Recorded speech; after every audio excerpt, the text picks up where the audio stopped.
Esta es una historia de fuego, viento y roca fundida, de creación y destrucción, del poder implacable de las asombrosas fuerzas que modelan nuestro mundo. Combinando su energía incontenible, dominan el planeta.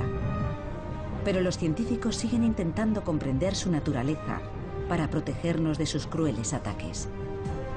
Si la Tierra fuera una manzana, su corteza sería aún más fina que la piel de la fruta. Y sobre ella levantamos nuestras ciudades a la sombra de montañas que escupen fuego. Volcanes, terremotos y tormentas siempre estarán con nosotros. Y debemos protegernos de su violento carácter. Porque aunque su belleza es incomparable, nuestro planeta no es ningún gigante pacífico.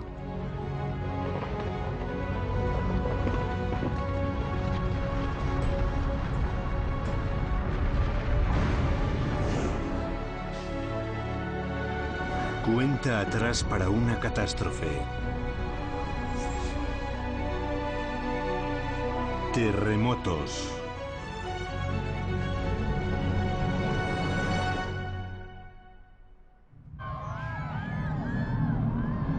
De todos los desastres naturales, los terremotos son los más traicioneros. Suelen llegar sin avisar para sumir nuestro mundo en el caos.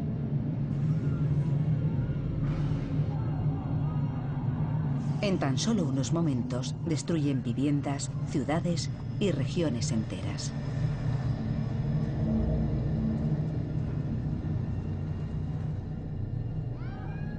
El 27 de febrero de 2010, un terremoto submarino de larga duración y magnitud 8,8 sacudió la región costera chilena del Maule. 523 personas perdieron la vida y muchas poblaciones fueron derruidas. La ciudad de Concepción quedó destruida casi por completo. Los habitantes huyeron aterrados del posterior tsunami, cuyos efectos fueron menores de lo esperado, algo que llenó de perplejidad a los expertos. La explicación llegó más tarde. Los científicos descubrieron con asombro que el propio terremoto había mitigado el desastre al abrir una grieta en el lecho marino de varios cientos de kilómetros. En apenas unos segundos, el seísmo elevó la costa 2,5 metros, lo que redujo drásticamente los efectos del tsunami.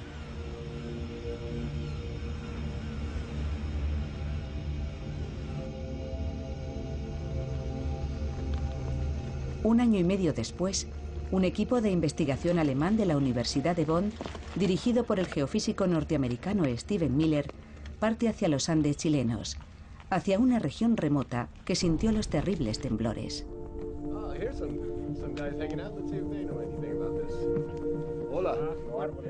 Miller pregunta a los gauchos que encuentra en el camino cómo vivieron el seísmo aquí arriba.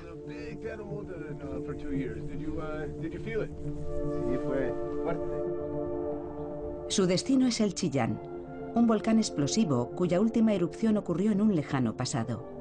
Un nuevo estallido pondría toda la región en peligro. Y podría darse mucho antes de lo esperado.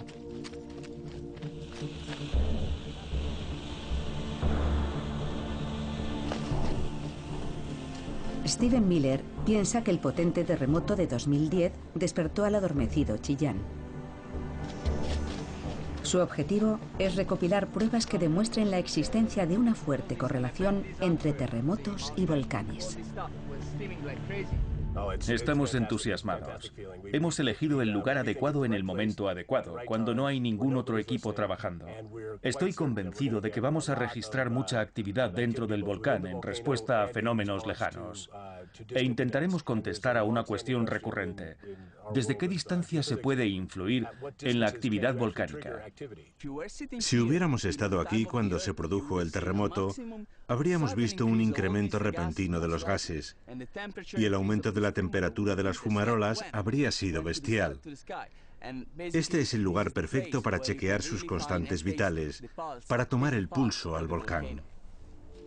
Sismógrafos de alta sensibilidad registrarán cada movimiento del gigante dormido. Estos dispositivos son enterrados en ubicaciones bien protegidas, con una base rocosa, para evitar que las vibraciones causadas por animales salvajes o por el fuerte viento puedan falsear los datos. Lo más fascinante para mí, como científico naturalista, es que estoy sentado en el mismo lugar donde Charles Darwin escribió y documentó un hecho importante, que había presenciado la respuesta a un terremoto ocurrido en 1837 que rompió la misma zona de subducción, la misma parte de la corteza que se rompió en 2010. La historia se repite 170 años después. Es como si buscáramos lo que Darwin ya observó en su día. Es muy emocionante. Darwin vivió el terremoto en sus propias carnes a tan solo 200 kilómetros de Concepción. Más tarde escribiría que el suelo había temblado bajo sus pies como las tablas de un barco. El famoso naturalista comprendió algo que a menudo pasamos por alto: que la Tierra no es tan firme, sólida y estable como queremos creer. En aquel seísmo, los daños en el territorio de Concepción fueron tan graves como los de 2010. Darwin observó que los 3 volcanes que ocupan esta zona habían entrado en erupción poco después de producirse el terremoto, y estableció una conexión que aún sigue intrigando a los científicos. ¿Qué tienen que ver los terremotos con las erupciones volcánicas? ¿Y cómo se relacionan ambos fenómenos? Más de la mitad de los volcanes activos de superficie se encuentran en las costas del Pacífico. Es aquí donde las placas oceánicas se deslizan bajo las continentales, desencadenando una fusión parcial, cuyo material candente formará nuevos volcanes en su regreso a la superficie. Los volcanes de los Andes también forman parte de lo que se conoce como el cinturón de fuego. Los últimos sismógrafos van a ser colocados en la cumbre del Chillán.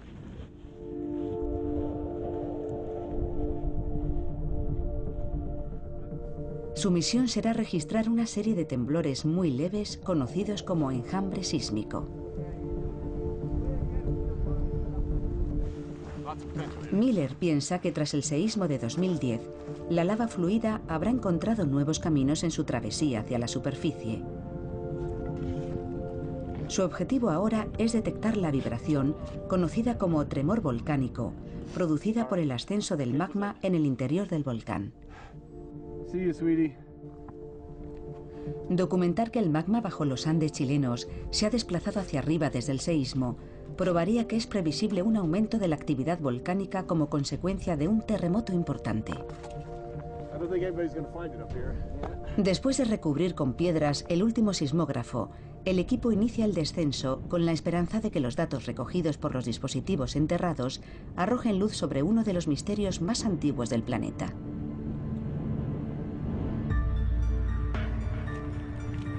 Hace 100 años, Alfred Wegener conmocionó a la comunidad científica con su teoría de la deriva continental. Desde entonces, sabemos que los continentes están en constante movimiento. Las placas tectónicas se desplazan varios centímetros al año y, al igual que los icebergs, flotan sobre los intensos ríos de magma que fluyen bajo el manto terrestre. Sus bordes chocan y se rozan, dando lugar a cordilleras y fosas profundas. En ocasiones miden sus fuerzas, desencadenando terremotos que sacuden la fina corteza del planeta. Y nosotros sufrimos las consecuencias una y otra vez. Los seísmos son los fenómenos naturales más peligrosos, los que provocan los desastres más destructivos y mortíferos.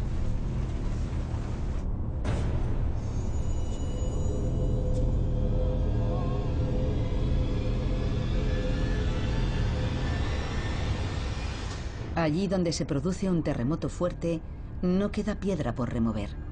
Personas, edificios y vehículos son sacudidos como juguetes.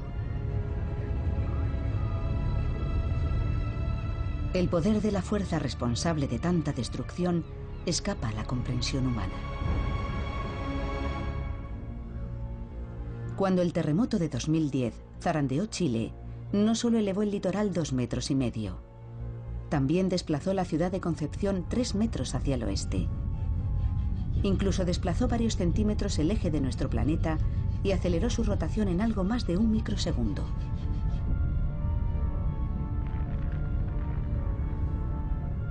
La bomba lanzada sobre Hiroshima no puede compararse a su fuerza destructiva. Un seísmo de magnitud 9 es 37.000 veces más potente. Percibimos su violencia indiscriminada como algo dañino. Pero sin terremotos que abrieran los océanos y crearan cordilleras, la diversidad biológica que existe en el planeta sería impensable. En Islandia, la placa europea y la americana se separan a un ritmo de 2 centímetros al año. La isla se está desgarrando literalmente.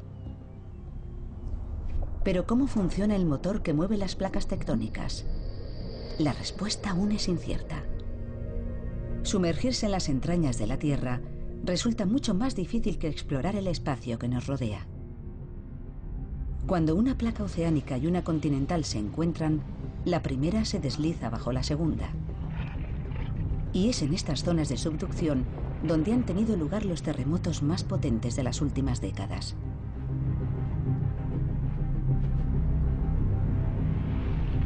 En otros lugares, 2 placas pasan flotando una junto a la otra, siguiendo caminos opuestos.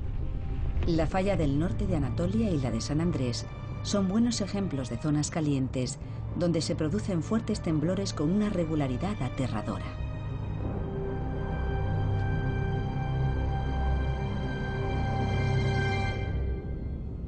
California lleva décadas esperando la llegada del gran seísmo.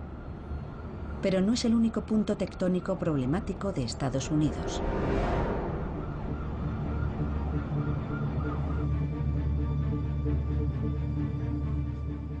Este sismógrafo de alta sensibilidad, instalado en un lugar secreto de Michigan, pertenece a una de las 400 bases de medición que, en un corto plazo, cubrirán todo el territorio de Estados Unidos. El proyecto USA-Rey pretende anticiparse a los futuros desastres, colocando sus dispositivos bajo campos y ciudades.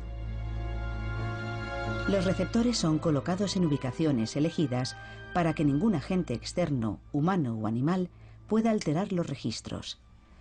Las ondas producidas por el crujir de las hojas o las olas del mar a cientos de kilómetros de distancia serán filtradas después. El sistema supone un avance para el conocimiento científico comparable al de las primeras gafas para una persona miope. Uno de los objetivos de este proyecto es conseguir una imagen más nítida de la estructura interior de la Tierra, comenzando por el subsuelo de Norteamérica. Si fotografiaste algo en el pasado con una cámara de 1 megapíxel y ahora vuelves a hacerlo con una de 12 o de 20, la última fotografía será mucho más nítida. Los nuevos registros serán mucho más completos y eso nos permitirá descubrir muchas cosas nuevas sobre la Tierra. Los datos recogidos están obligando a revisar y reconsiderar algunos conceptos. Los científicos saben ahora que los grandes seísmos también pueden originarse lejos de las líneas de falla activas. Y gracias al proyecto USA-Rey, por fin empiezan a comprender por qué. La red avanza paso a paso de oeste a este. Cada 2 años, las bases se desmontan y se reinstalan más al este. Esto ha permitido el descubrimiento de una inmensa placa oceánica que se hundió en el Pacífico hace más de 100 millones de años. Parte de ella no llegó a fundirse, y algunos de sus fragmentos han sido hallados en zonas tan distantes como Nueva York. Su rumbo incierto podría desestabilizar el continente e incluso provocar terremotos en la costa este. 3 meses y medio después de su primera visita, Steven Miller y su equipo vuelven a los Andes. Un terremoto de magnitud 6,1 ha afectado a una zona cercana. Y todos se preguntan si la reverberación habrá llegado hasta aquí y aumentado la actividad volcánica.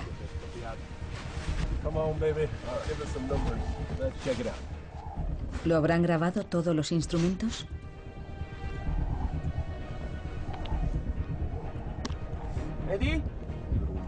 Los aparatos están intactos y un primer vistazo al registro de datos les llena de esperanza.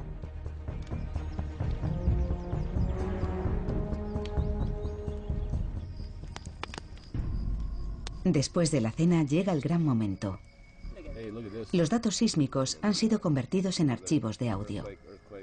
Los científicos comienzan a escucharlos uno a uno. Todos escuchan impacientes el ruido de fondo del interior del volcán. Y de repente llega la respuesta. La violencia de un seísmo puede liberar los gases encerrados en la roca del interior del volcán que fluyen hacia arriba a través de grietas y huecos. Cuando la presión que ejercen sobre el magma es insostenible, se produce la erupción. El volcán reacciona. Todo está saliendo a la perfección. Vinimos hasta aquí porque sabíamos que se trataba de un lugar propenso a desencadenar fenómenos sísmicos y a desarrollar actividad volcánica. Y esto es así por su particular situación, ya que se encuentra en la puerta de atrás del terremoto del Maule.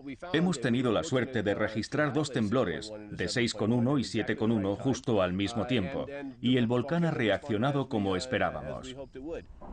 Comprender la interacción entre terremotos y volcanes podría significar un paso decisivo en la predicción certera de estos fenómenos. Miller está convencido de que los gases juegan un papel fundamental. Y existen hechos que respaldan su teoría. En los años 50, el lago Saltón de California era un paraíso para los amantes del sol y los entusiastas de los deportes acuáticos. Más de 500.000 visitantes disfrutaban de sus aguas año tras año. Estrellas y famosos acudían a las grandes fiestas que acompañaban a las carreras náuticas. Pero este lago salado pereció víctima de la contaminación. En 1992, una masiva extinción de aves acuáticas sorprendió a todos. En principio se culpó a la excesiva salinidad y al vertido de fertilizantes, pero las aves habían muerto de hipotermia y no intoxicadas. Varios años más tarde, Stephen Miller decidió investigar y llegó a la conclusión de que el causante fue el CO2. Cuando las placas tectónicas se deslizan hacia el interior de la Tierra, están llenas de cavidades repletas de gases. Al fundirse la roca, esos gases se liberan y se abren paso hacia la superficie.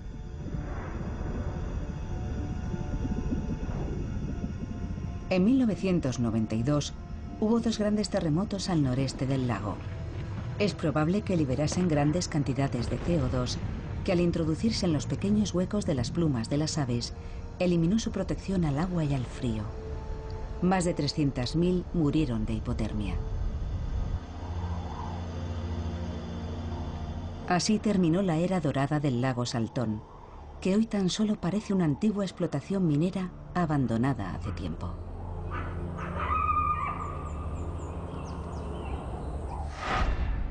Las bombas de CO2 pudieron provocar más reacciones dramáticas. En noviembre de 2002, un seísmo de magnitud 7,9 sacudió el centro de Alaska.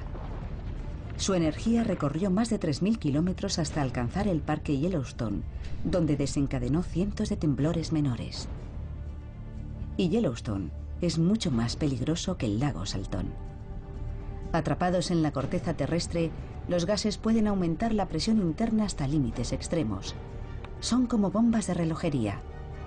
Cuando un terremoto les despeja el camino, se expanden de forma abrupta y provocan nuevos temblores.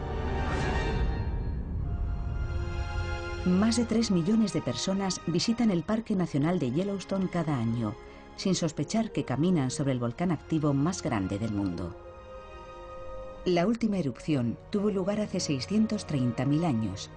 Si volviera a estallar, lloverían cenizas candentes sobre al menos 20 de los Estados Unidos, provocando una nueva era glacial y una catástrofe en todo el planeta.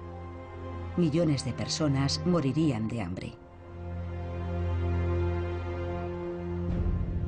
Los gases atrapados en los estratos más profundos provocan en ocasiones terremotos lentos e indetectables, e incluso para los sismólogos. Pero sus consecuencias pueden ser aún más devastadoras.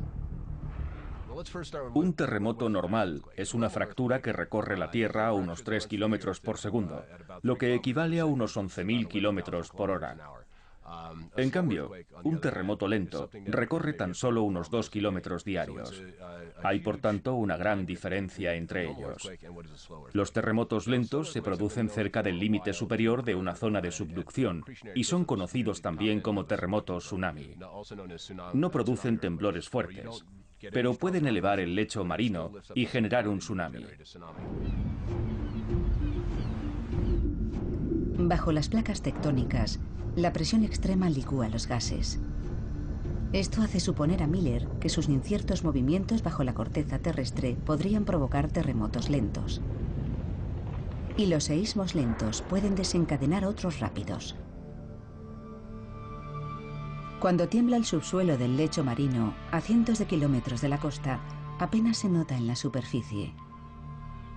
Es lo que le sucedió a unos pescadores japoneses, que al volver de una tranquila campaña en alta mar, encontraron su puerto destruido. Aquel misterioso fenómeno fue bautizado como tsunami, ola en el puerto. Un seísmo subacuático hace que el lecho marino se eleve de forma drástica y ponga en movimiento inmensas columnas de agua. En un tsunami, la masa de agua apenas se mueve. Como en un péndulo de Newton, la energía se transfiere de forma imperceptible de una molécula a la contigua. Cerca de la costa, al disminuir la profundidad, las olas se elevan hasta 30 metros. Pero la fuerza destructiva de un tsunami también depende de su longitud de onda, que puede alcanzar cientos de kilómetros de longitud. Estos colosales muros de agua golpean las regiones costeras con una violencia inimaginable. La tragedia de Japón empezó el 11 de marzo de 2011 con un terrible seísmo a 130 kilómetros de la ciudad costera de Sendai. Con 9 grados de magnitud, fue uno de los terremotos más potentes jamás registrados. La tensión entre las placas pacífica y euroasiática llevaba siglos acumulándose. Japón dio un salto de casi 4,5 metros hacia Estados Unidos y el noreste del país se hundió casi 1 metro. Eso aumentó la capacidad de penetración de la ola, que llegó a alcanzar los 15 metros de altura.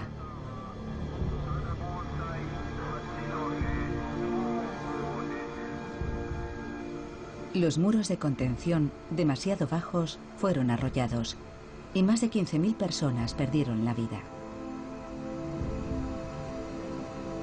El tsunami también penetró en la central nuclear de Fukushima. Los generadores de emergencia fallaron, poniendo en peligro la refrigeración de los reactores y provocando fugas de radiación. Una catástrofe que seguirá afectando a la humanidad durante siglos. Y Japón posee otras 18 centrales nucleares, todas ellas vulnerables a los terremotos. 38 centrales en todo el mundo están ubicadas en zonas donde ya ha tenido lugar un seísmo de magnitud 4,5 o superior desde 1973 y donde es seguro que habrá temblores en el futuro. En la costa de California se encuentra una reliquia que a principios de los 60 era el símbolo del progreso: la central nuclear de San Onofre. Situada al borde del agua, cerca de una línea de falla, es considerada por muchos científicos uno de los lugares más peligrosos de la Tierra. La ciudad de Los Ángeles está a tiro de piedra. Más de 7,5 millones de personas viven a menos de 80 kilómetros de la central. Pero algunos errores parecen condenados a repetirse. Casi toda Turquía tiene actividad sísmica. La región del este de Anatolia, alrededor de Akuyu, no es una excepción. Sin embargo, es aquí donde da comienzo la era nuclear turca. Los preparativos para la construcción de la primera planta nuclear turca empezaron en 2013 bajo fuertes medidas de seguridad. El gobierno ha dado vía libre al proyecto pese a las muchas voces que lo desaconsejan. Una gran falla sísmica se extiende a 25 kilómetros. Aquí no ha habido un terremoto importante desde hace 500 años, pero los detractores del proyecto están seguros de que tan solo es cuestión de tiempo. Nuestros datos difieren mucho de los aportados por el gobierno. Las fallas sísmicas que ya han provocado terremotos, con miles de muertos, siguen siendo bombas de relojería. Parecen pasivas, pero pueden activarse en cualquier momento. Ante los accidentes recientes, su única respuesta es: hemos tomado todas las precauciones. Nuestra normativa es mucho más estricta que la de Japón o la ex Unión Soviética. Este proyecto no implica ningún riesgo. La empresa rusa Rosatom, encargada de la financiación, construcción y futura gestión de la central, ha instalado un aula en el pueblo vecino, donde explican a los habitantes las maravillas de la era nuclear. Sus promesas incluyen una vida mejor, más fácil y una seguridad del 100%. Y aunque a algunos les inquiete lo que ocurre en las inaccesibles instalaciones, la mayor parte de la comunidad agrícola, en gran parte analfabeta, no ofrece ninguna resistencia. A pesar de las voces de advertencia, parece que Turquía no tardará mucho en unirse al Club de la Energía Atómica.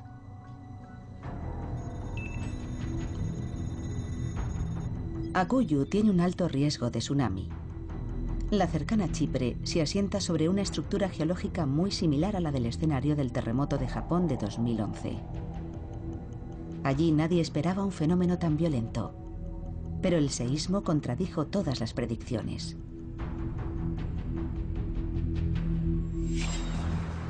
El Chikyu, el barco perforador más grande del mundo, trabaja frente a las costas de Tokio. Sus barrenas taladradoras, partiendo de un punto ya existente de más de 800 metros de profundidad, se han adentrado más de 7.000 metros bajo el lecho marino. En este lugar, la placa filipina se hunde bajo la placa china, lo que ocasiona un terremoto de gran magnitud en un periodo que oscila entre 90 y 150 años. La zona lleva tranquila desde 1854. Numerosos geólogos coinciden en que el próximo seísmo se está retrasando, porque el límite de rotura en los bordes de la placa tectónica fue superado hace mucho. El gran seísmo es inminente, lo que convierte a la región en un lugar idóneo para la predicción moderna de terremotos. Pero aunque puedan predecir algunos terremotos, estos costosos proyectos de perforación no pueden paliar sus efectos. Debemos estar preparados. Y en eso Japón tiene una larga tradición. Las pagodas más antiguas superan los 1300 años y han salido indemnes de muchos temblores. Las estructuras de madera son vulnerables al fuego, pero sus tejados grandes y pesados aguantan muy bien tifones y seísmos. Los milenarios tejados cuentan con un sistema de amortiguación que suaviza las embestidas de vientos y terremotos. Sus plantas están sustentadas por una robusta columna central. Cuando hay un seísmo, el poste se balancea y los niveles se juntan, pero el edificio permanece intacto. La torre Tokyo Sky Tree, o árbol del cielo, fue diseñada siguiendo ese principio. Con 634 metros de altura, es el segundo edificio más alto del mundo y uno de los más seguros. Japón está a la vanguardia en la construcción de edificios a prueba de terremotos, un dato ensombrecido por el desastre de Fukushima. Sus ingenieros siguen aportando nuevas soluciones. La histórica estación central de Tokio ha sido recientemente elevada sobre inmensos amortiguadores de goma y acero. Las vías de los Shinkansen, los trenes de alta velocidad, están equipadas con detectores que detienen el tráfico de inmediato en caso de temblor. Pese a su alto riesgo sísmico, Tokio es una de las ciudades más grandes del mundo. Una megametrópolis que nunca duerme.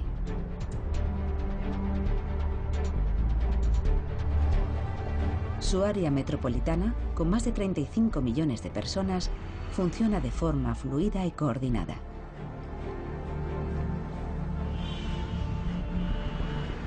Y para asegurarse de que nada falle, han instalado en Kobe el iDefense, el mayor simulador de terremotos del mundo.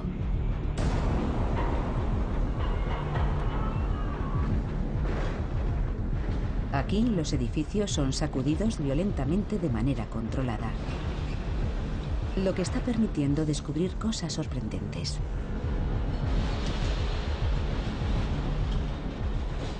Como, por ejemplo, que aunque la estructura aguante los temblores, el mobiliario puede convertirse en una trampa mortal.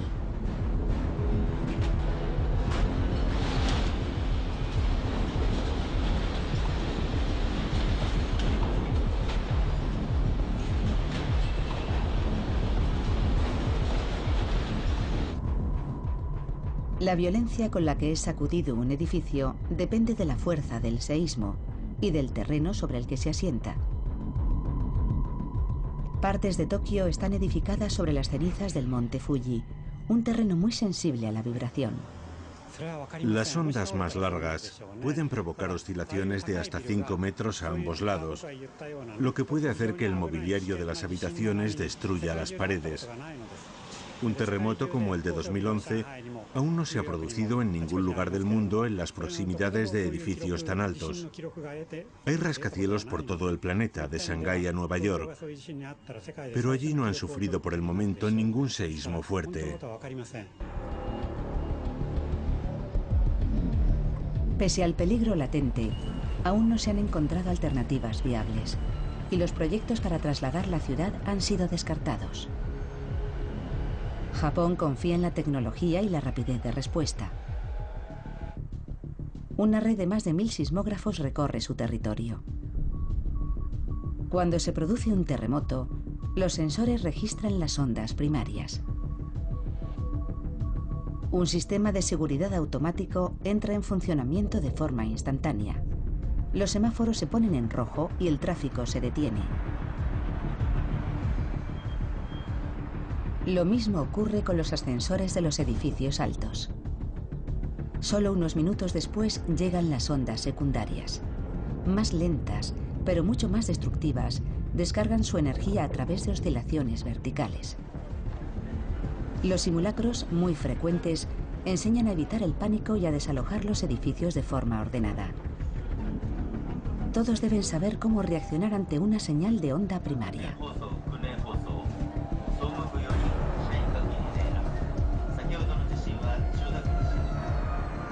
En los ejercicios más complejos se despliegan todos los grupos de intervención. El personal espera dentro a que termine la primera sacudida. Los jefes de equipo informan sobre el número de muertos y heridos. Mientras llegan los bomberos para desalojar un edificio en llamas y extinguir el incendio, los empleados abandonan sus oficinas siguiendo el plan previsto. Los datos registrados desde el aire serán vitales en el posterior análisis.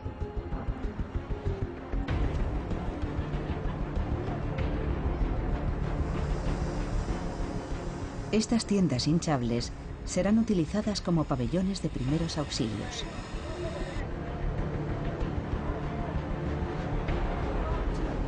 Las prácticas de vendaje forman parte del simulacro, así como la distribución de agua y provisiones.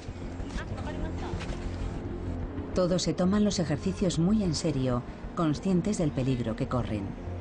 La ciudad se asienta sobre un barril de pólvora y el seísmo de 2011 volvió a recordárselo de la peor manera.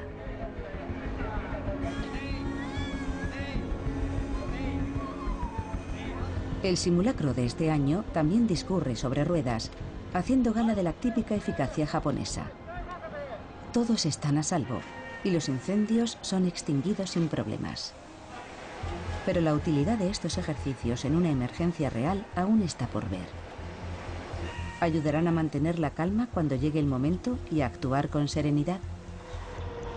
¿O solo están pensados para dar la falsa impresión de que todo está bajo control?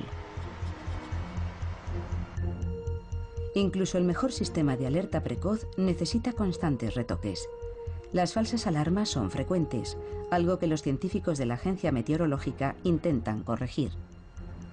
Todos trabajan con tesón en la mejora del sistema. No debemos limitarnos a intentar localizar el lugar del epicentro y a hacer un cálculo precipitado de la magnitud del terremoto. Debemos fijarnos en cómo se extiende la onda, en su forma y en su posible alcance, lo que nos permitirá predecir la potencia de las ondas entrantes.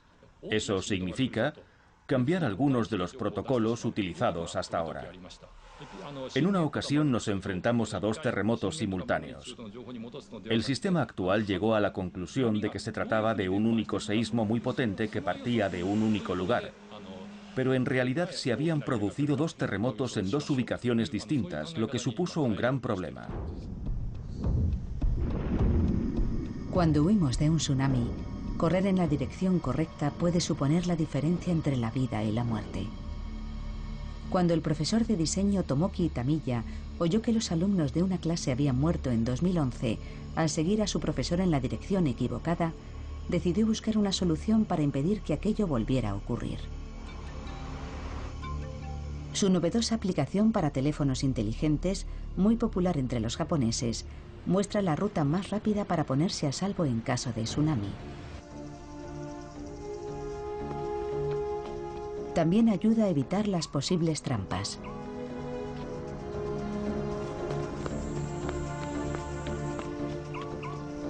Los mapas que indican las posibles vías de escape son actualizados con los nuevos datos de avance del tsunami. Si la red de telefonía móvil cae, los últimos datos disponibles bastarán para guiarnos hasta un lugar seguro. En este caso, el rascacielos más sólido de la zona.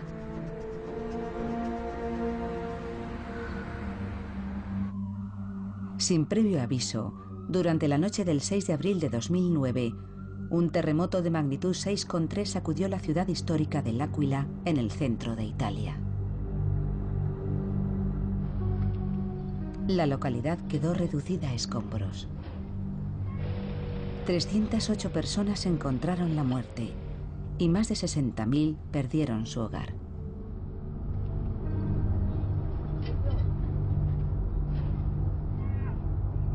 Poco antes del seísmo, un extraño fenómeno había tenido lugar en un lago cercano.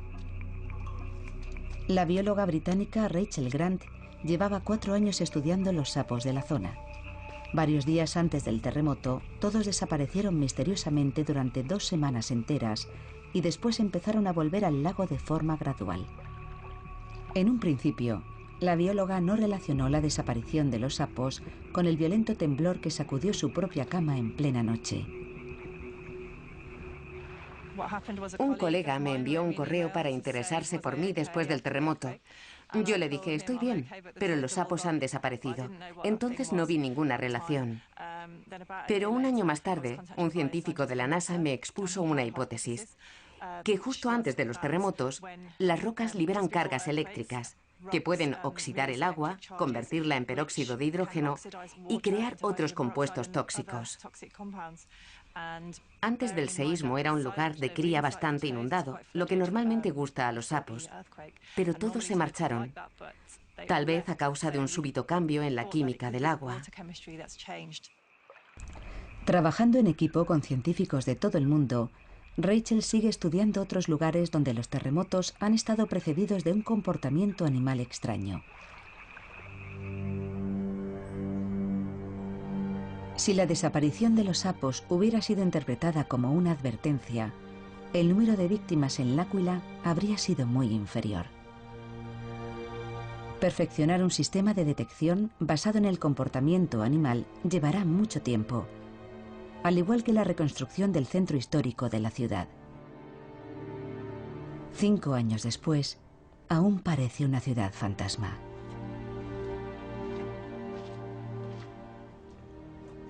La situación ha estado bloqueada. Todo ha estado paralizado durante casi 3 años, hasta que han acordado comenzar la reconstrucción. Algunas casas serán derribadas. La mía fue apuntalada, algo que es absurdo, porque también hay que demolerla. Si no, se vendrá abajo. Es imposible que se mantenga en pie. La ciudad antigua es un desastre, porque a la catástrofe natural que derribó los edificios, le siguió otra de carácter administrativo. El centro tardará al menos 20 años en ser reconstruido, según los más optimistas. Desde el 6 de abril de 2009, el tiempo parece haberse detenido.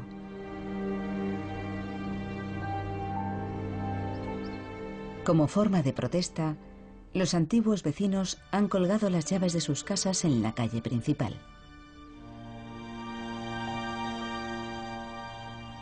Ocho estudiantes perdieron la vida en esta residencia. Algunos pasaron varios días gritando de miedo y desesperación antes de callar para siempre.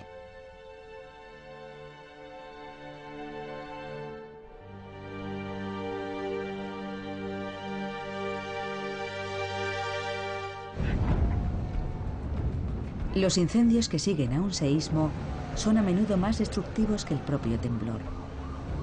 Si no se controlan de inmediato, las llamas pueden aniquilar todo lo que quede en pie.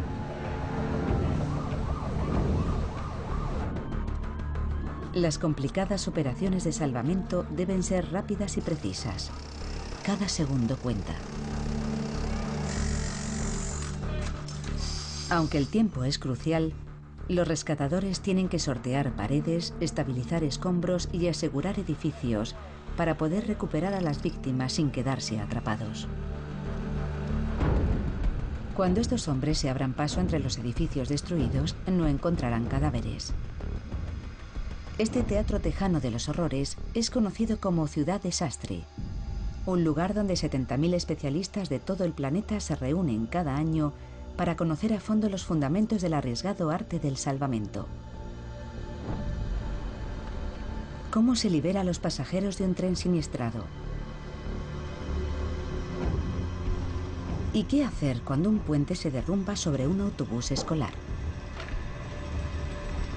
Todas estas simulaciones están basadas en desastres reales ocurridos en el pasado. Pero antes de que los participantes perfeccionen sus habilidades en simulacros concretos, deben aprender a manejar las herramientas. El programa también afronta posibles ataques terroristas. Un aparcamiento como este se convirtió en una trampa mortal en el atentado de la ciudad de Oklahoma de 1995. Por motivos de seguridad, las primeras prácticas se efectúan con maniquíes. Ciudad Desastre es solo una parte del emplazamiento utilizado durante más de 100 años para preparar al personal del Cuerpo de Bomberos del estado de Texas. Cuando estos acudan a su primer tren en llamas, conocerán los innumerables peligros a los que deberán enfrentarse y, sobre todo, cómo llegar hasta las víctimas lo antes posible. Incendios en casas, accidentes aéreos, instalaciones industriales en llamas. Aquí se puede simular cualquier tipo de incendio en condiciones controladas.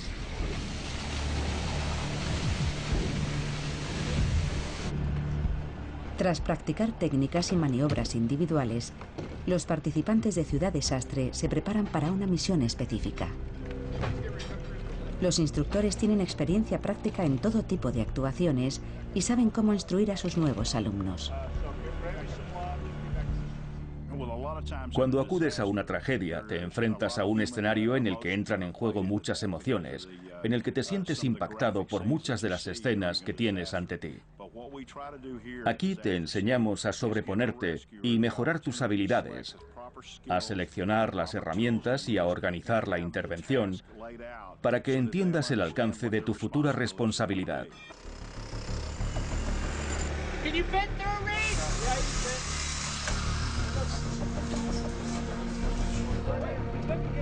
Los rescatadores adiestrados en Ciudad Desastre aprenden a actuar con rapidez, eficacia y seguridad. Los simulacros rutinarios les permiten mantener la cabeza fría y concentrarse en las tareas asignadas.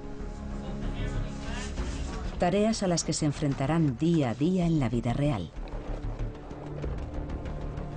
Porque la cuestión no es solo cuándo, sino cómo y dónde se producirá el próximo siniestro. Japón, Chile, Nueva Zelanda, Haití. Todo indica que los seísmos trágicos son cada vez más frecuentes. Muchos científicos llevan dándole vueltas desde hace algún tiempo a la posible existencia de ciclos de terremotos. Tal vez el impacto humano esté afectando a la frecuencia sísmica. El cambio climático del que en parte somos responsables parece estar despertando zonas tectónicas largo tiempo dormidas. En Groenlandia y Alaska, inmensas masas de hielo han estabilizado durante siglos grietas y hendiduras.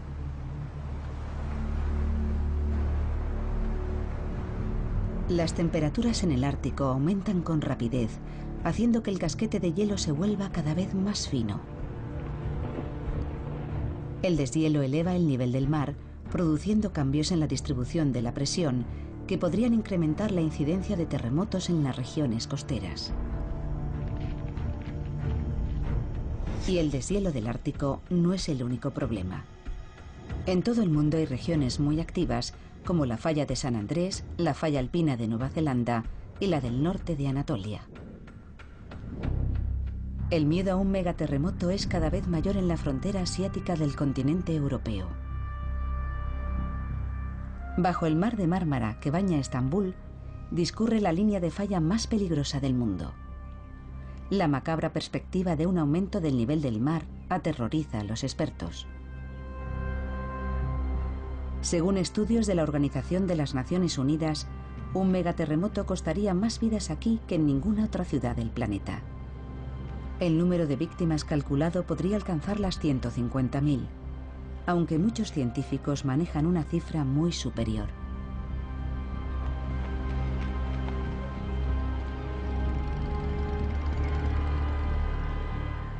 Los habitantes de Estambul procuran no pensar en la inevitable catástrofe, al igual que los millones de turistas que acuden a la ciudad para admirar sus mezquitas, como la extraordinaria Santa Sofía y los innumerables monumentos históricos. Tesoros arquitectónicos que difícilmente podrían soportar un fuerte seísmo.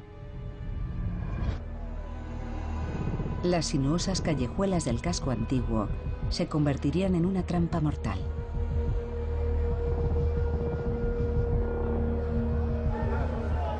Los incendios se propagarían con rapidez, cerrando cualquier escapatoria.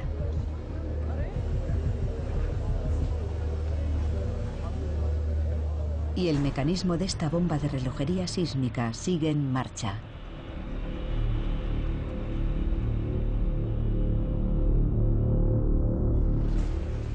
Contenida en el norte por la placa euroasiática, la placa de Anatolia continúa empujando hacia el oeste.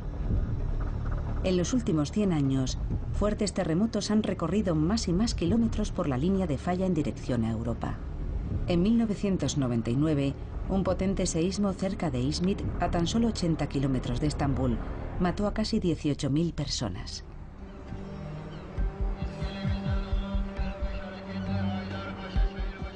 Es cuestión de tiempo que el próximo megaseísmo sacuda la ciudad del Bósforo con toda su fuerza destructiva.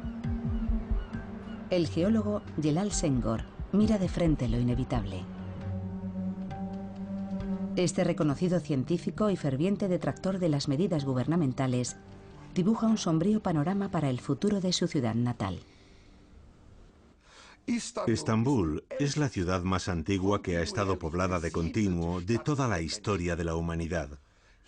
Aquí se han ido superponiendo muchas civilizaciones y sus hallazgos arqueológicos nos han mostrado cómo han vivido sus pobladores durante los últimos 400.000 años.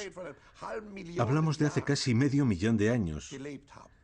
Desde el comienzo de la civilización se escribió mucho sobre Estambul y gracias a ese material escrito sabemos que esta ciudad ha sido sacudida por numerosos terremotos a lo largo de la historia.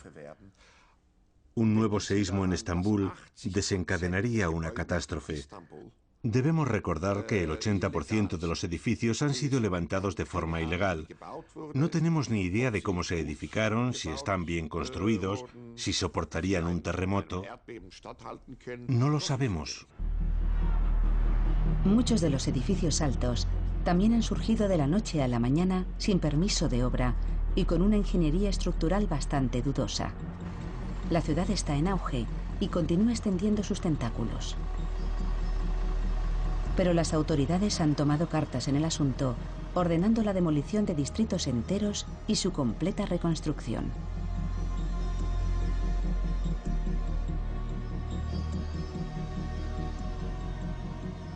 Algunos vecinos han sido indemnizados, mientras que otros han sido realojados en viviendas nuevas a las afueras de la ciudad. Aunque muchos aseguran que estas pretendidas medidas de seguridad son solo un pretexto para recuperar valiosos terrenos y proporcionar más espacio a los artífices del milagro económico turco. Pero ni siquiera ellos podrían librarse de la ira del gran seísmo. La falla del norte de Anatolia discurre a tan solo 9 kilómetros del aeropuerto. Y según los actuales modelos de predicción, la probabilidad de que un terremoto de magnitud 7 o superior sacuda Estambul en los próximos 25 años oscila entre un 35 y un 70%. Puede ocurrir en cualquier momento.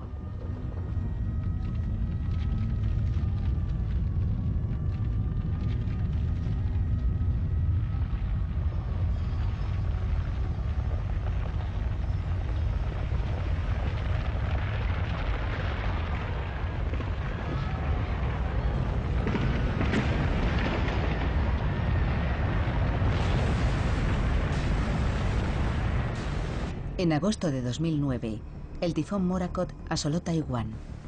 Medio año después, un potente seísmo arrasó el sureste del país.